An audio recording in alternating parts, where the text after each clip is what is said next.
Hi, everybody. Thank you for watching my video. I am doing makeup on my best friend Sophia. We had to go to a Christmas party and I wanted to film myself doing a holiday party look, so she is my model here. So I started with the Round Lab Docto toner and then I went in with some Youth to the People serum and moisturizer and then a little Laneige lip serum on top of that. So I start with eyes typically, especially when I'm doing a makeup look for bridal or anything that's going to have more eyeshadow colors on it because I have to wipe away the makeup after I'm done. So on her eyes, first I started with the MAC Pro Longwear Concealer, and on her that's shade NW25. I like to use this as a under eye base because it's fairly thin, it dries down pretty matte, and it's long wearing. So I know they make a lot of primers and different things for the eyes, but I keep it simple. I don't really use primers on the skin. I just make sure the skin is really well prepped and well hydrated, and I just use concealer on the eye as my primer. So after that's laid down, I'm putting on all of my matte colors. So this look is fairly, I hate the term glam. I could do a whole video on that, but it's a fairly glam look. So she loves a winged eyeliner. So I'm doing a winged eyeliner on her. I'm doing really kind of sparkly shadow on the lid, and I'm doing a pop of blue on the lower lash line. But to be able to get away with doing all of those types of different textures on the eye and those different colors, it's good to start out your eye prep with matte shadows. So I start with kind of a mid-tone color through her crease. That's usually just a color that's going to be about a shade or two darker than the person's skin tone, and that's going to kind of be my buffer color that acts as a buffer between the darker tones and the lighter tones, and just gives everything kind of a base to work off of. So I build up slowly in layers. Kind of I liken it to coloring with a colored pencil. You kind of start out soft and you just add a little bit layer by layer, and then that way everything can really blend well into each other. So if I didn't lay down any of that mid-tone color and I just went right in with a dark tone in the crease, that will not blend as easily as it would if I blend the dark shadow in with that more mid-tone shadow. Here I've got this darker shadow. And these colors, they're probably mostly Viseart. I have a Morphe palette that I bought at TJ Maxx that has a wide range of matte and shimmer tones in it. And honestly, it's not too bad. I bought it on a whim and I like some of these darker browns that are in that palette. So this may be one of those colors. She's more warmer skin tone, so I'm using colors that are a little bit warmer. But if you're using colors that are warmer on a warmer skin tone, those colors will look more neutral on that person. Whereas I have a cooler skin tone. If I wear anything that's way too warm, it can look orange. So if you have a client that's got a warmer skin tone, don't be afraid to kind of use some of those warmer tones on them because they'll just end up looking natural on that person. But somebody with a very cool skin tone, you would use more cooler tones, stuff that's like browns that have kind of more some pink in them or some gray depending on their skin tone. So here I'm going in with this darker color, and in the actual pan, this color kind of looks like a very dark, like burgundy brown. That warmth that's in that just works really well with her skin tone. It doesn't look ashy. It just blends really well. So I'm adding the color. I'm doing almost like a halo eye, but kind of by the end of the video, it's very subtle. So I probably didn't even need to do that, but I love the shape of Sophia's eyes, so I wanted to add a little bit more of a texture there. So I'm applying the color with a brush that's a little bit, it's like a fat pencil brush. So a pencil brush being like a very small kind of smudger brush. So it's kind of like that. It's got the density of of a smudger brush, but it is a little bit larger. And then I take a blending brush. This is a MAC 217, I believe, or an equivalent of that. And I blend more of that mid-tone shadow into those darker tones to soften everything out. And now I've taken a small smudger brush. It's not quite a pencil brush because it's a little flatter. I don't actually remember where this brush is from. I want to say it's maybe a Morphe brush. They honestly have some good brushes, so I ain't knocking them. I enjoy their brushes. Um, so I'm smudging a really dark brown shadow into her lash line. It's not quite a black. It's like a step up from a black, and it's a little bit warm tone. That I would say is probably one of the hardest colors to get right in an eyeshadow because black, straight black, I have a couple of palettes that have good blacks in them, but straight black shadow sometimes when you're working with warm tones reads kind of gray. And this part's really funny because I had to stop filming because I was looking for a song on Spotify. And then when I started back up again, I forgot to turn my camera back on. So you missed me doing some winged liner on her and then adding that shimmery shadow on her lid. And that shadow is a color from She Glam.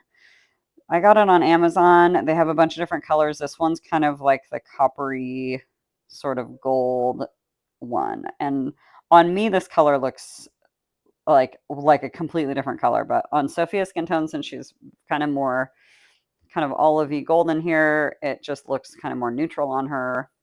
And you can add a lot, you can add a very little.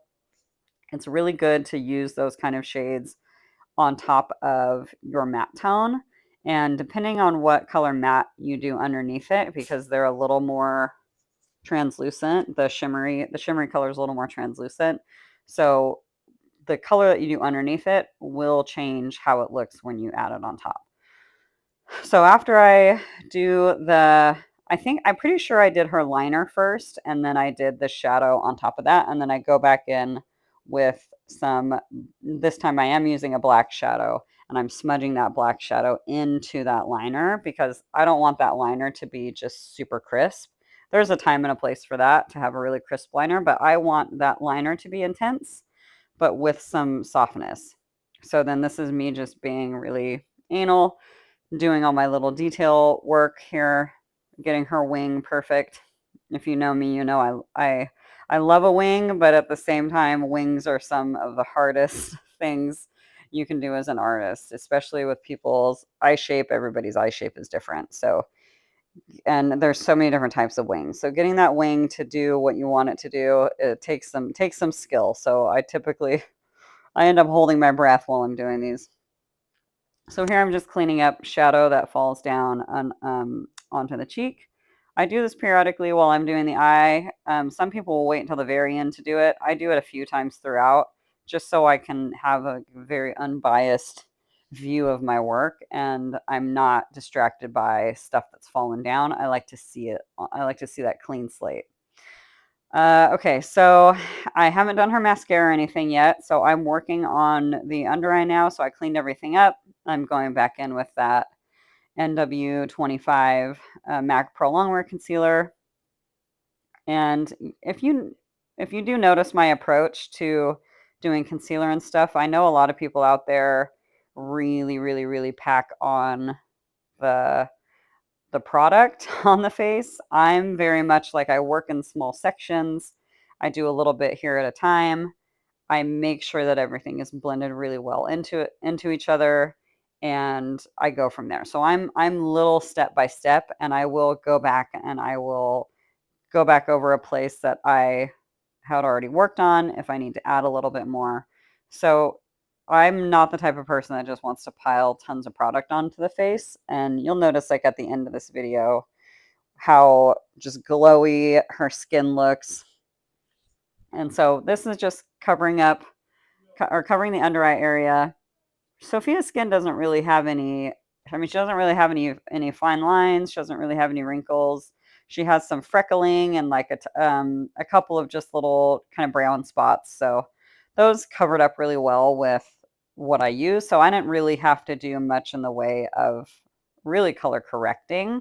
My NW25 color on her just really works well under the eye. I'm using it's probably actually an eyeshadow brush, but it's sort of thicker and not super fluffy and also not super firm. So it's kind of medium firmness. I really love it as a concealer brush. It's the same brush I used on her eye with the concealer as the base. So I'm blending out all of those edges and sort of with my approach to makeup is kind of less is more. So if I'm doing a strong eye look, I don't want the rest of the face to look really overdone. So there's something really pretty about skin that just really reads through and looks like skin paired with a really strong eye. So when I know there's a million different YouTube makeup artists, there's a million different makeup artists on social media, and I watch their videos too because I'm always looking for inspiration, but I find that people just use so much products. Where's that product going to go? It's going to slide around and unless you're just packed to the gills with different powder products and setting powders and everything like that, it just doesn't, there's no life to the skin and it will move around. I find with less products, less layers, I can get things to stay a lot better because there's not so much room for it to go wrong. So I'd rather work in little tiny areas, color correct in little tiny spots if I need to, do thin layers of concealer, thin layers of foundation, and just work, just add to it as I need to. So there's a lot of people out there that just slap on tons of concealer. They go in super thick with the foundation, super thick with the contour, and I'm just thinking like, where's that going to go? Where is it? Where are you blending it?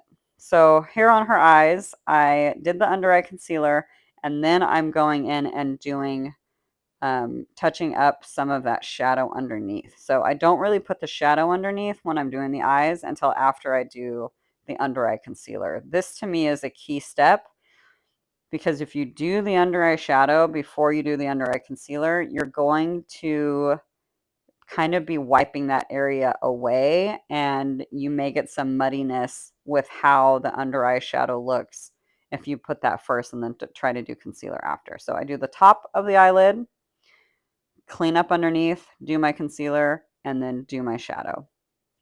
So this is a waterproof mascara. I just keep the Essence one in my kit. I know people have a love-hate relationship with that one. I like it. It's fine.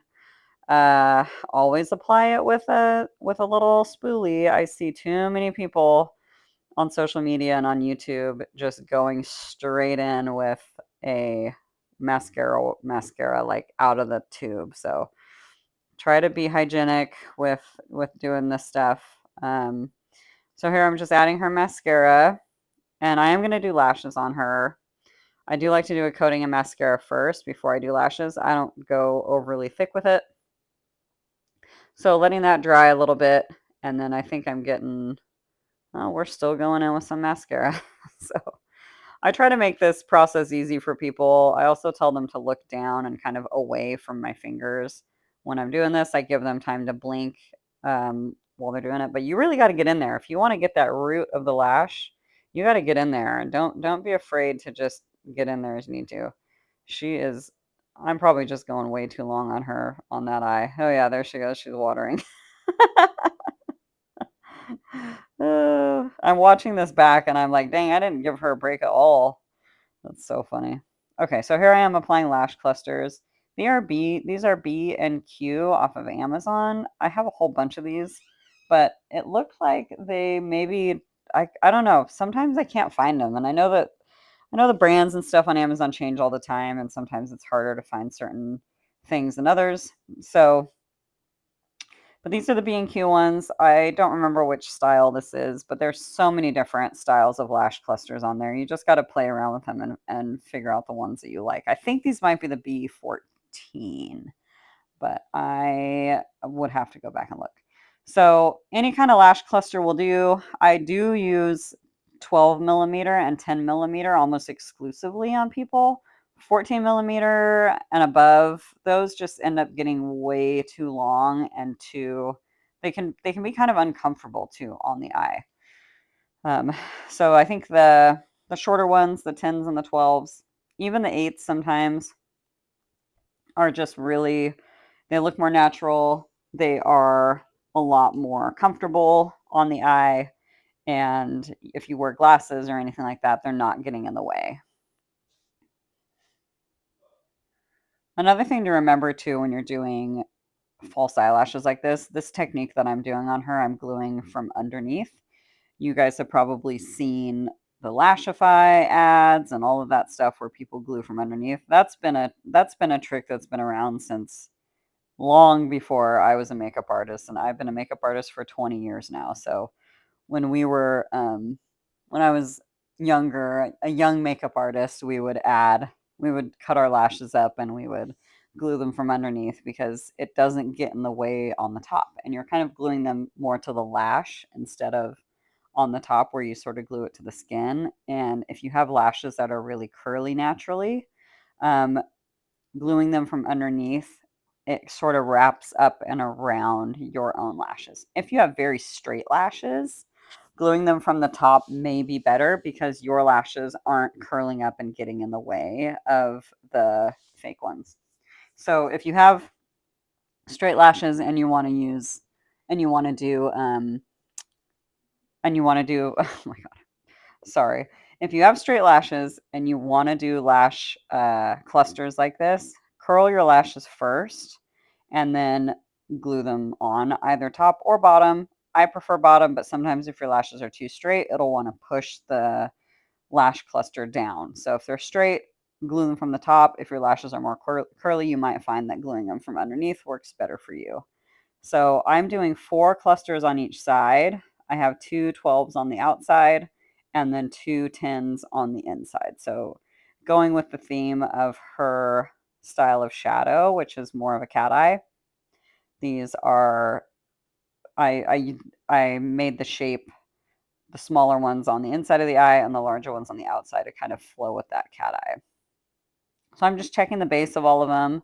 The one thing that I do find with gluing from underneath, sometimes, I mean, you're supposed to use not a lot of glue, but sometimes a little bit of glue will sort of transfer from under, and the lashes themselves can kind of stick to the underneath side of your can stick to your lower lid. So you just have to be careful with that and making sure that you're not using too much glue and that you're letting the glue dry, have enough time to dry.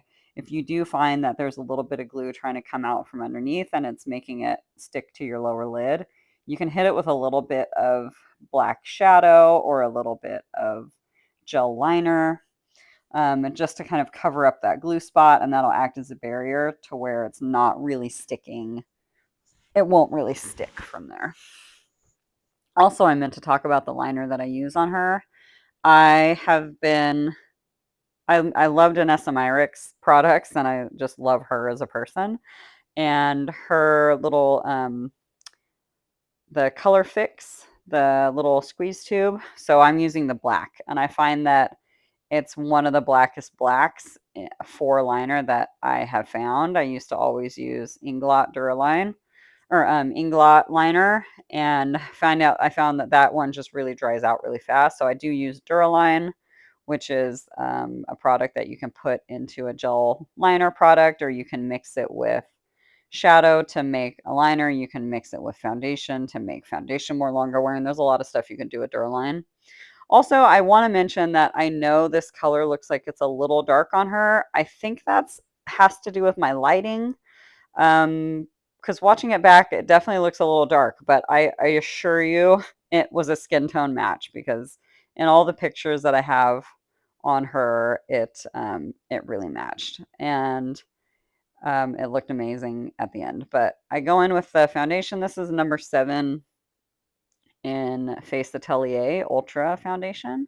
So I do thin layer. So as you notice, I'm just not really going in with too much. I put a tiny bit on my brush at a time, and I even like avoid really getting it into certain areas. I just sort of put what's on my brush on there and then just barely blend it out kind of into the sides of the face and around the hairline. On her, I don't really need to color correct too much. I do go in with a lighter concealer sort of in the high parts of the face, and use that just to sort of highlight. So once I add all of this foundation, I'm getting over her brows. I really like to spend a lot of time blending. So I know there's some people out there who don't spend nearly as much time blending stuff as I do, but I'm scrutinizing my work up close all the time. So you'll take your foundation. I like a silicone-based foundation. I find that it pretty much looks good on most skin tones. It's got a nice satin finish. It's one of my favorite foundations of all time. I've been using it in my kit professionally for years and years. A lot of people like the Giorgio Armani Luminous Silk. That's really pretty too. There's nothing wrong with that one.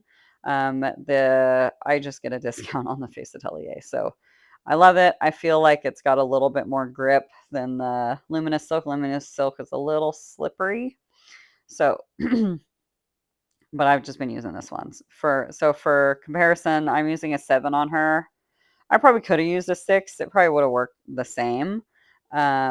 Slightly lighter, but I don't like making people look too light, even though I love being super pale, especially in the wintertime. I think it's really pretty. But because I was doing her makeup for this event, I don't want to wash her out too much. So even though the color match doesn't look like it's correct here, it was in person. So I will post pictures at the end and you'll be able to see. So my next move here is to do the concealer. So that's just what I'm prepping here, and I'm mixing kind of off camera some Kryolan Dermacolor. Kryolan Dermacolor is pretty heavy coverage. If you know the MAC Studio Finish concealer, it's like a cream pot concealer. Kryolan Dermacolor is kind of like that. So I'm going in with some of these lighter tones, and I I would say I'm using quite a bit of concealer because I really want to brighten up that center part of her face, and kind of you can see how it's sort of already giving some shape to her center part of her face here. So I'm just using a Delium Tool brush here. It's like a duo fiber little, I like it as a concealer brush, and it's fairly small. So I can kind of paint it on, and then I go back in with my foundation brush and just sort of buff all of that out and buff those edges out. And I do a lot of patting motions. If you notice, like my brush work, I'm super light. I'm super light-handed. Um, some people like to use their hands, and they like to use like beauty blenders and stuff like that. I never have used beauty blenders. I think they are fine, but I have more control with a brush. I do like those little triangle sponges for powder, so I will use those because I can get kind of into the corners. I do like the little triangle powder puffs for that. But beauty blenders, I don't know. It's just another tool. If that's something that you like to use, you can definitely use it. I've just always been more comfortable with brushes. I also don't do airbrush. I think airbrush makeup is has its place. For me, it just is one more thing to carry. It's one more thing to have to clean. It's bulky, and I'm so much faster with traditional foundation and a brush. And I'm just very detailed with my work, and I just prefer that. So here I am doing little tiny bits of detail work on her eyes because I really want that lower lash line to be really smoky, and soft. So I don't like really any harsh lines in my work. I like everything to really blend into itself, and just if there is a section that needs to stand out, then I will focus on that one thing. So, but even her winged liner, it's intense looking, and there's some impact there with how that liner looks, but it's soft. So I've smudged dark shadow into it. You could totally leave that as a really crisp winged liner and it would look great, but just for how I work, I like to soften a wing whenever I can. It just makes it look a little bit classier, and it's a little bit more, just a little softer, just overall adds to the softness of the look. So here I'm using a mascara brush, and I always crack up because this mascara brush has a bend in it, and I'm never really sure what side you're supposed to use for the bend. So I know I think like if you use it one way, it's better for doing it on the top, and the other way, it's better for the bottom. I don't know, but I'm adding mascara to her bottom lashes. I like using a mascara brush for this as opposed to a mascara wand. Wands can be a little bit too thick, so a mascara brush for me is plenty. And then I'm going back and I'm adding a tiny bit of a sparkly shadow to the inner corner. Really not very much. So this, you may not even really be able to see it too much in the video because I just wanted a tiny little pop of that. It was just feeling a little too matte right there for me. So I'm going in, doing some detail work here, just blending everything and onto her brows. So Sophia, I've tattooed her brows before a long time ago. She's due for a touch up. And they've just overall kind of gotten pretty thin. So I fill her brows and I don't do them super thick, but I do give her a little bit more thickness. And this is just one of the colors from the Senna brow book. I've had that thing in my kit for 10 years now, probably. So the Senna brow book is really pretty, has every brow color you would ever need. Um, One thing I don't have in my kit that I really want to get and kind of play around with are the brow pins. So if you have a certain brow pin that you really like, send it my way. Tell me what I need to get. I played with them before and I've always felt like they were so thick with how thick they make the strokes. And as somebody who tattoos eyebrows for a living as well as a makeup artist, I just prefer the look of this more than something where I feel like I can see these like big thick strokes. So I haven't found a brow pin that gives me a thin enough stroke, and I don't have the time to go and test every single one. So if you have one that you like that does a nice thin stroke, let me know. I will love to try it. So adding her other brow here. And sometimes if somebody really needs it, I will do a product first that sticks to the skin a little better.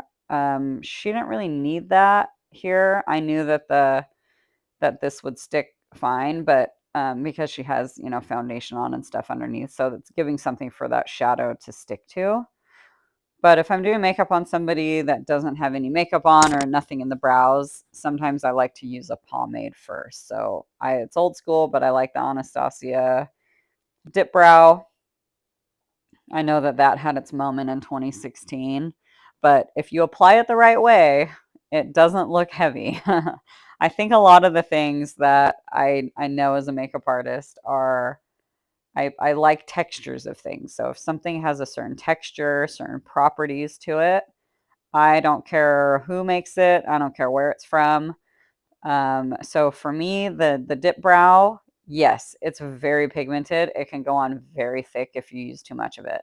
But if you dip it, your brush into it, and you almost let that dry down a tiny bit on the brush, it's like this perfect texture of shadow that's just a little bit tacky. So it sticks really nicely.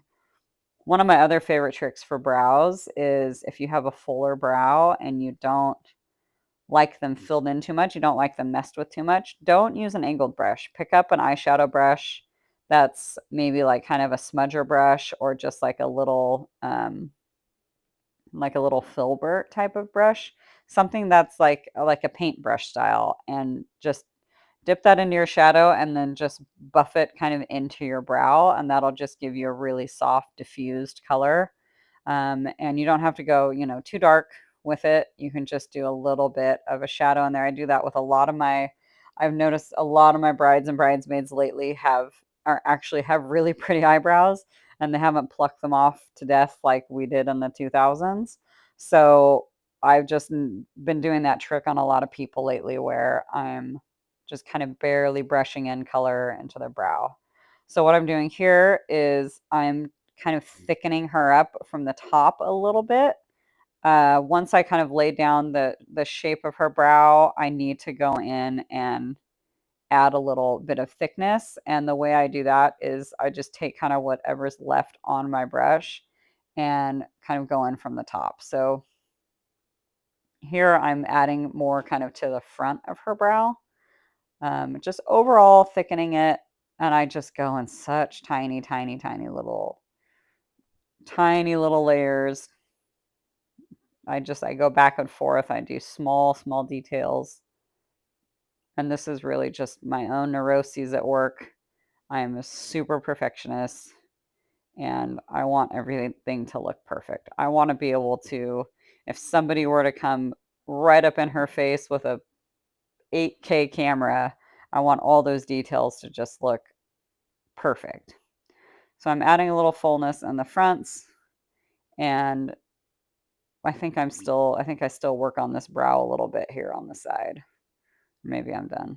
Oh yeah, see, I come back in and I've noticed that I took a little bit too much off that end when I was wiping it away, and I want to add back to it. So I'm just, oh, see, then I'm like, ah, crap, I like wiped too much of it off.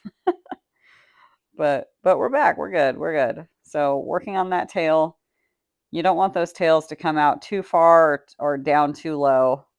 There's a sort of a rule of thumb with balance where the line from the outer corner of the nostril to the outer corner of the eye to the tail end of the brow, that is that's where you want to draw your line. And here I'm adding and kind of buffing out just a tiny touch of a lighter shadow underneath her brow bone. I always wonder if a real strong brow bone highlight's going to come back in style because I feel like it's been out of style for a while here.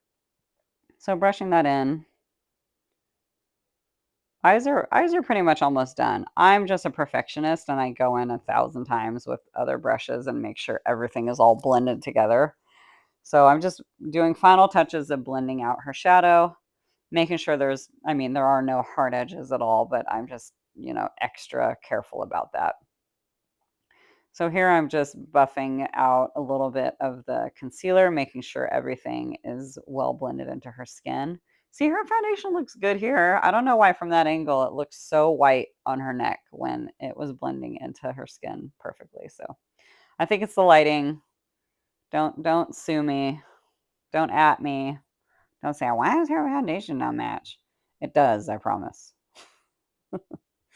Okay, so blush. This is also Danessa Myricks. This is the Feminist palette. It is really pretty on cheek and lip. I'm using it on her cheek. I use a few different brushes when I'm doing blush, especially if I'm doing a cream blush. I use one to add the color on, and I know this just looks like screaming hot pink, but you gotta trust the process here. I'm adding it. I don't want to do, I want to kind of diffuse it. So it's, looks like a lot of product. And then I go back in with the foundation brush and I work it kind of out. And I just work those edges. And since it's a night look, so I do want her to have some, visible blush going on here, but I don't want it to be like so, so, so strong because the eye is already strong. So by the time I'm done blending out this blush, it's pretty subtle, but her uh, the the color intensity and the pigment in the Danessa Myricks, that palette is just it's very strong. So little goes a long way, and if you heavy hand it, just go back in and just fix it. So here I am with a little bit that other foundation brush, and I'm really trying to work out some of that part that's just a little bit too close into her nose there. So I want to get that kind of blended out, but I still like the effect of a little bit of that. So that blush really glows really pretty. It's got this really nice, really tacky texture to it. Some cream blushes are almost like a powder once you put them on, but the Danessa Myricks one, it's a very like creamy, almost like a lip gloss that is like just a really pigmented gloss. So it's definitely got some kind of glossy properties to it. It's pretty on the lip too, but I just use it on the cheek mainly. So, and I mixed a few of the colors in. The colors in that palette are pretty bright. So I mixed a few of the colors together and did her blush there. And then now I'm actually going in with this is the She Glam contour little wand thing. I think this is color terracotta, I think. So I don't really go too heavy with any contour. I'm not really like a overly contouring kind of person, but I just contour the jawline a little bit and then take that take that color from the cheek and go kind of up into the ear. So I'm right under her cheekbone with that. Just a tiny bit. If you're really kind of a pale, very cool toned person, you would use one that's got kind of a lot more gray in it. And admittedly here, I probably put a little bit too much on her forehead because it's just a little more bronzy than I sort of wanted. The She Glam contour bronzer little things they're pretty pigmented. So a little bit goes a long way. I use on myself just a way lighter color. And but I use it all the time. So I use the color Golden Sun on myself, and it has that just perfect kind of cool toned bronzer color. But I just use a couple of dots on my forehead, a couple on my cheek, and under my jawline. But this is the color Terracotta. It's pretty warm on her. Kind of work it down into the neck. The neck typically is lighter than the rest of our body and our chest and stuff and our face because you're not really getting sun right there, whereas you're getting sun on the face, you're getting sun on the chest and shoulders and everything, and then the neck is just kind of hanging out, looking real pale. So it is good to kind of hit the neck with some bronzer after you do the face because you really need to be able to kind of get that all warmed up together. So like I said before, her neck looks way lighter here than it did in person. So I think it's just my light reflecting. This is the Dior highlighter quad thing. And I forget which number this is, but it's the pretty one that has the white and the light gold and the pink and the kind of bronzy tones. I use this on every single person. I use it on myself. The colors are really pretty as shadows, as highlight. They're just so pretty. So they make a few of them. I just prefer this one. It's the prettiest one. So if they ever stop making it, I will cry. So yeah, Dior blushes are great too. I don't actually have any of them in my kit, but I have some friends who have some and use them all the time. They're so pretty. But yeah, the Dior highlighter, I highly recommend it. I'm using one of the By Terry powder quads, the hyaluronic acid powder quad or the hydrating powder, whichever one it is. I'll have to link the proper description below here. But I'm using the warm toned palette and I'm using the lightest one out of that palette on her. That palette is better for tan to deeper skin tones. And then they have a lighter palette that's good for fair to kind of medium tones. So, but I'm using the lightest color on her here. And you can see I'm using one of those little triangle powder puffs. You can get those anywhere. They're really cheap on Amazon. They're all over the place. So you get them at TJ Maxx, anywhere. So I do like those. And I'm very light with how much I powder. You see, I don't do any quote unquote baking. I don't get in there super heavy with the powder. Okay, this is my favorite little finishing touch. I took a blue shimmery eyeshadow along with the Inglot Duraline. And on the back of my hand, I mixed a blue shimmery kind of long wearing liner thing. So the Inglot, the Duraline makes everything super waterproof and makes it stay really well. So this was on the back of my hand. It was hard to even get off the back of my hand. So I'm adding it here. You can't really see it from this angle how it's looking, but it's just a really shimmery blue. Her dress for the party that we were going to was also a shimmery blue.